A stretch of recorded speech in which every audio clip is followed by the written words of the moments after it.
Welcome to the latest installment of the Muse Cyber webinar. I'm thrilled to be accompanied today by Shelley Langan-Newton of SQR and Mike Thompson of Close Brothers Wealth Management. I'll ask them to introduce themselves in a minute.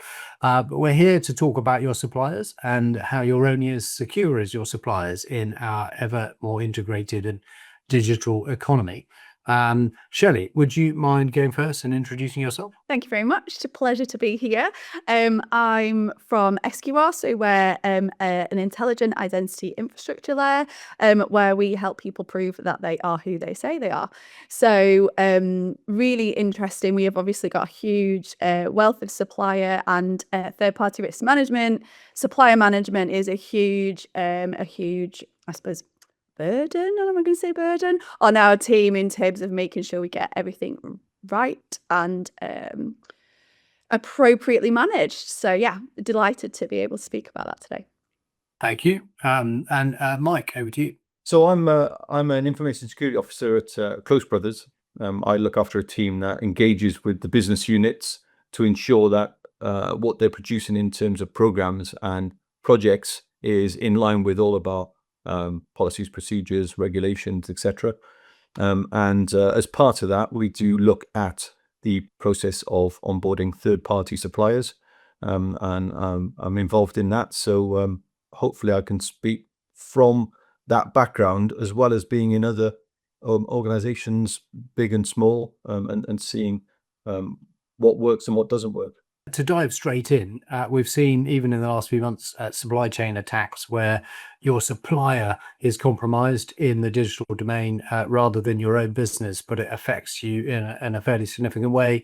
I'm rattling off some household names like Marks and Spencer's and Jaguar Land Rover suffering from an attack that didn't actually happen inside their own boundary or with their own people.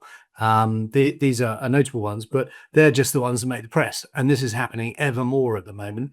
At Muse Cyber, we prefer to look at the cybersecurity piece as a positive and a business enabler, a sales enabler, rather than fear and uncertainty and doubt, which is a sales methodology that only causes everybody to get a bit nervous. That said, the numbers look like they're going up really quickly, and deploying Gen AI against this stuff means that people can create even more volume, whether it's credible or high quality compromising and phishing emails or everything else is a different topic. But the volume that we're seeing in the market means inevitably somebody is going to click on something. So Shirley, can you give me a couple of recent examples for where it's really hit home that an SME has compromised either one of its customers or an adjacent business? The one that sort of springs to mind for me, and it would do because there's a bit of identity in that as well, which is a dating app called T that was around July 2025, and it was very much initially around, is this a vibe coded issue of this app that's been spun up, and they've just not thought about that their third party risk, like who are they using? Are they just getting people to upload images? Obviously there's really sensitive content written in messages that is now obviously spread all over the internet, but the root cause of that ended up being something that was, a software mismanagement that had been undiscovered for years. So actually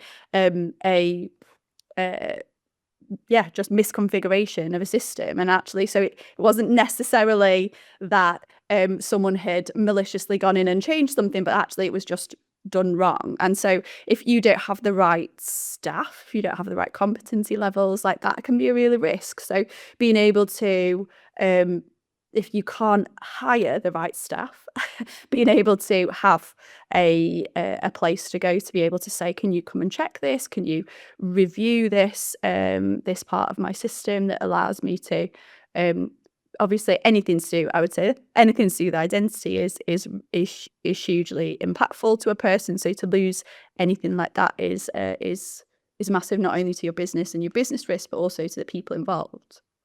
Yeah, the ability to prove who's actually even in your network and the identity and access management piece is getting even. Mike and I have worked on a project or two in the past in different places on that precise topic.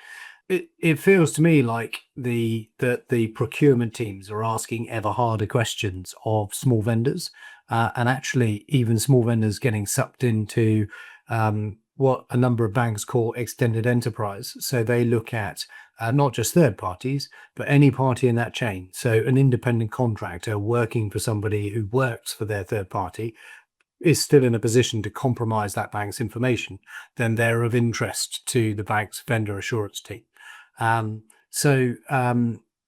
It's no longer just an enterprise concern. And Mike, do you see that there are more assessments and people are looking more carefully at what's behind the third parties?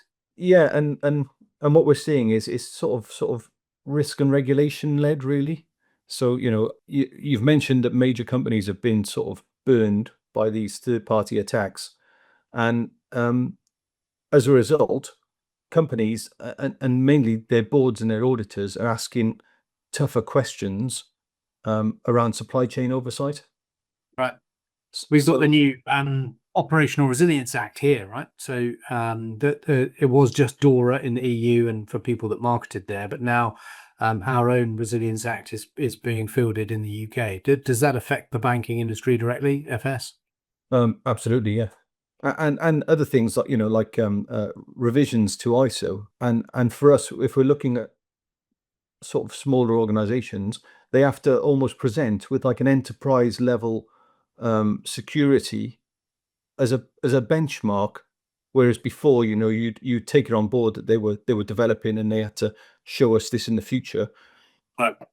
Yeah, they're coming to the table and they're having to show that they've I would say they don't need a full-time CISO, but they need to take really good, solid advice early, so then they can come to the table with a strong message. So design and secure by design, designing security in from first base. Yeah, and as you've alluded to, it's a way they can stand out against their competitors. It's a competitive advantage when you're looking at two suppliers to pick the one who you feel way more comfortable with in terms of security. Yeah, it makes sense. And so in practical terms, the smaller businesses and smaller suppliers might be fiendishly clever in terms of their own technology, but they haven't got a massive budget to spend on lots of accreditations and getting bits of paper that they don't really need. But and they might demonstrate that that intent, Mike, but they can't afford to do too many of them. So Shelley, where do you start with trying to assure a potential customer that you're safe to do business with? Yeah, I would say that SQL were being a bit an anomaly, really, because we went to market before we had any customers and we made sure we got those accreditations because of the nature of the business that we're in. And so I would say I was in quite a privileged position to start off the business with standards baked in. So that's an unusual approach for a startup or a business going to market. But that has helped. So I think probably to Mike's point is that, make sure that that's baked into there. But I think it's quite a broad thing to actually talk about the various different challenges. One of the big challenges, and I don't know if it's too wild to talk about, like plugins and being able to, Moira from accounts being like, oh, I'll just trial this free software here.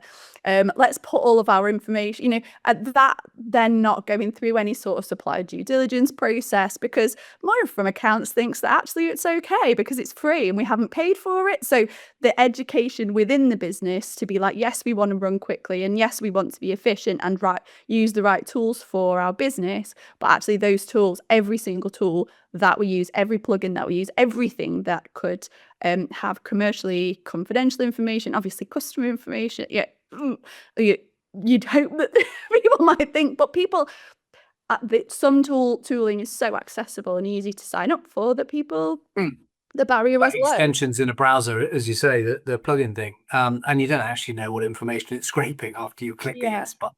And so that being an education piece within a business, not just, it's something you can use, but actually making sure that people go, yeah, the process is thus, and we should follow it.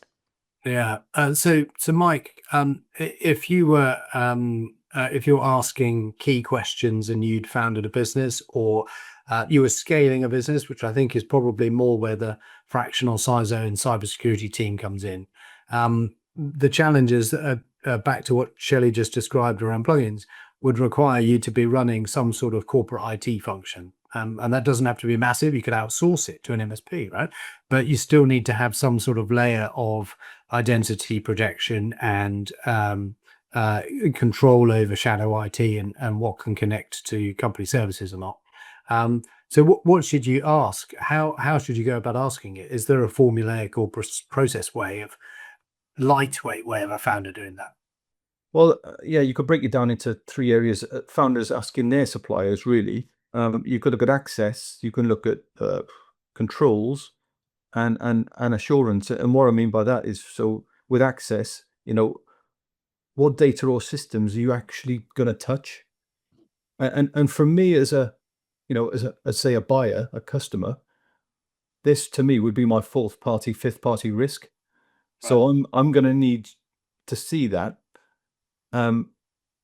So a simple supplier inventory would be useful, and the access they have and the risks they supply to the business. Controls. So what's your patching process? Is it documented? Incident response plan.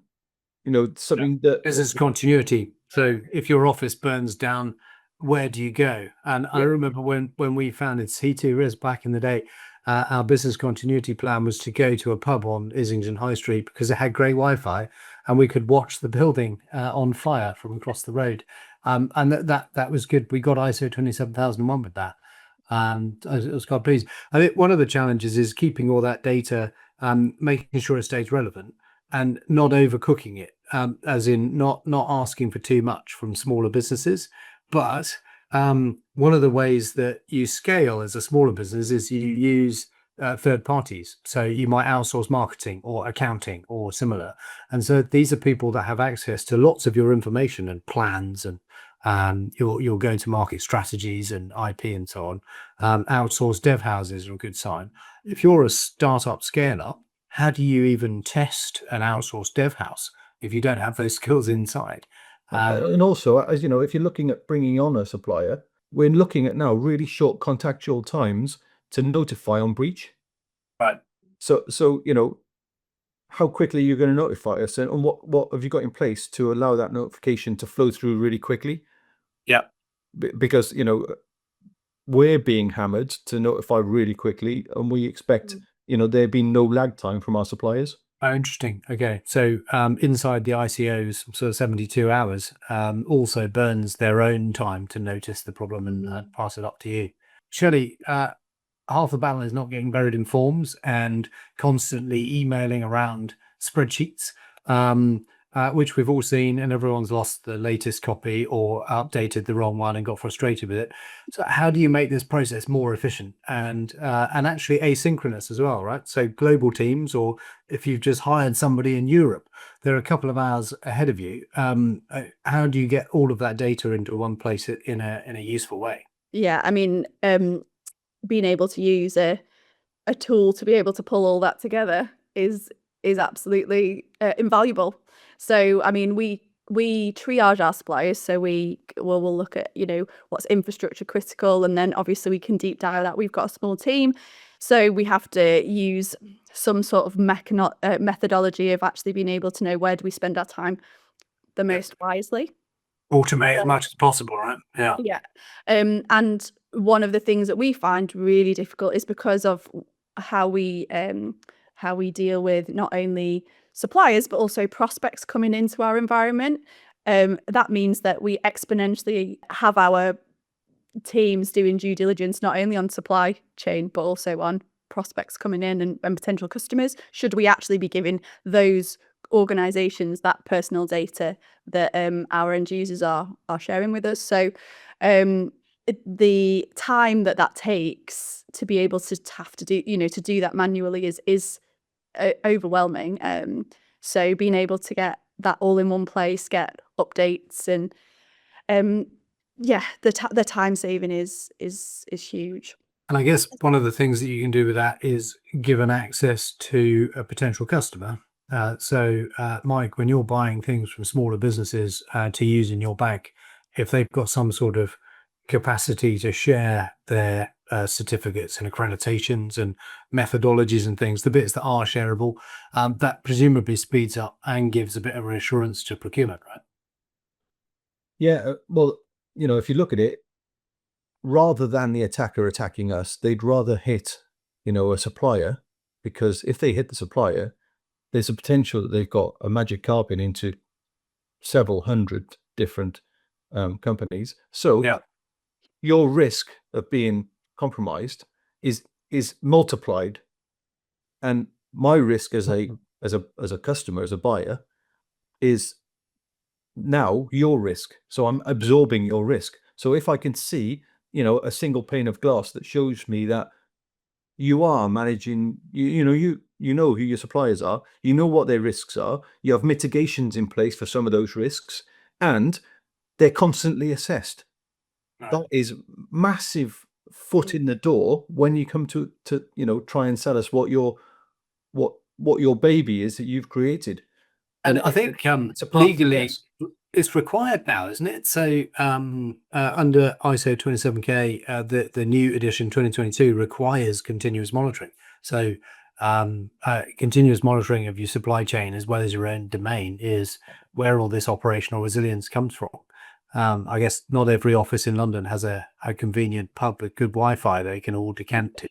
I mean, gone are the days of somebody turning up and waving their hands around and saying it's all okay. Yeah. Oh, we've got security covered, it's fine. You have to show. Does that not work anymore, Mike? I have seen that recently. Yeah, What, in the mirror, CISO for them actually. Yeah, Mike, a startup with good supply chain management and the ability to reassure you, does that speed them through a procurement process, or at least make them a more likely winner? Well, when a founder can show us their suppliers and make it obvious that they understand the risk, then they immediately look more mature. It is a competitive advantage.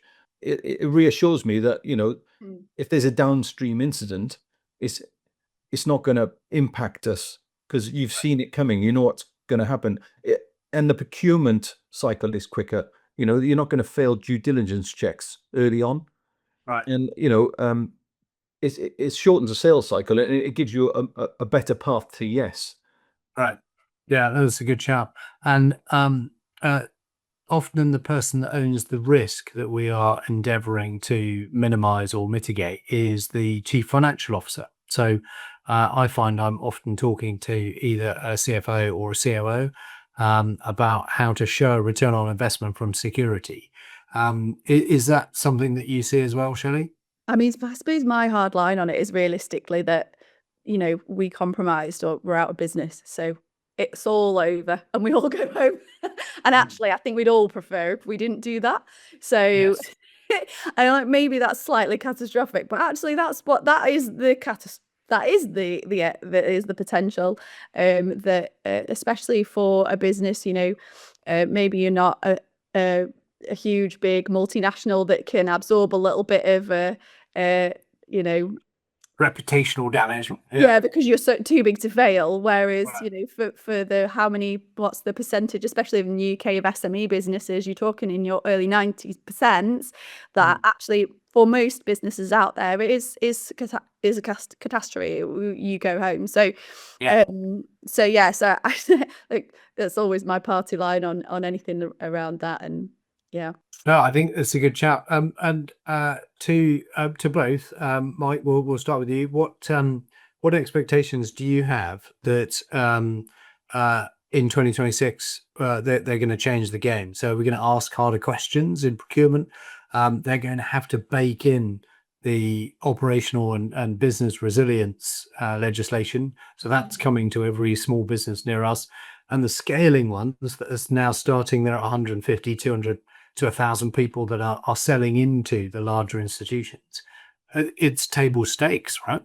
Yeah, and coming to the table, we expect SMEs to look like fully fledged suppliers from day one now, which is tough.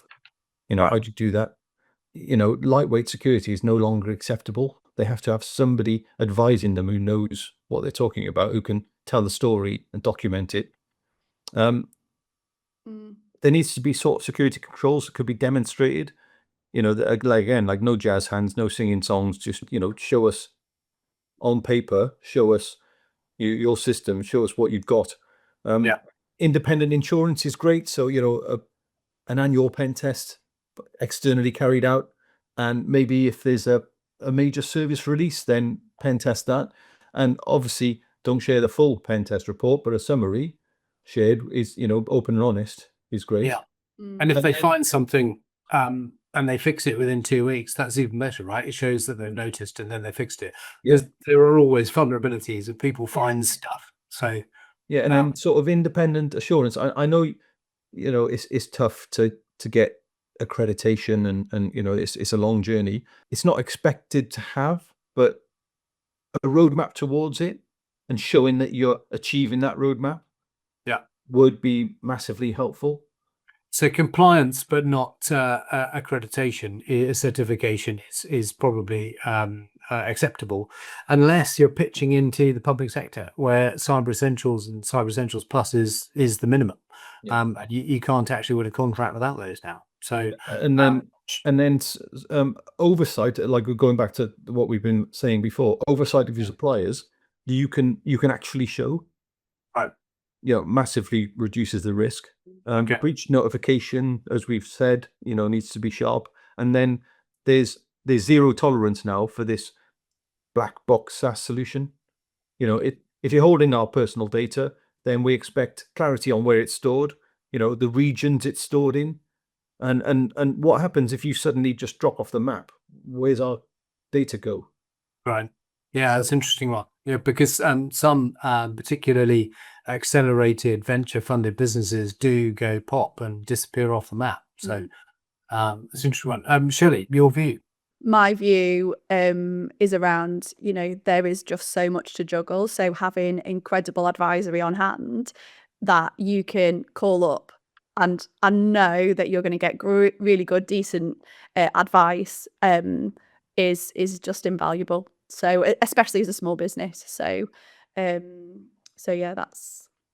Oh, good. Thank you. And I'd like to add that it's not just one-way street. A lot of the larger businesses do offer help and assurance, and actually even push people like Muse towards their supply chain to get them ready to compete in procurements like that. So I think the bigger businesses are putting their hand in their pockets to try and enable a vigorous supply chain of smaller businesses, which is great. Well, thank you, Mike. Thank you, Shelley. A good discussion on third-party risk. It's clear from our chat and what's happening in the market that third-party risk is no longer just a challenge for IT. This is about all businesses, and an inability to buy broccoli in the supermarket or a shiny new SUV means that the supply chains are all critical, right? And the companies that map suppliers and ask the right questions are the ones that recover a bit faster and win trust or keep trust, which arrives on foot and leaves on horseback after all. So for anyone that's joining us now, thank you for watching. If you're watching later, we've put a short third-party risk readiness check together. So I think the link will be in the recording. For those of you watching live, please reach out and ask me. And there'll be a follow-up email if you need that. But suffice to say, stay safe out there.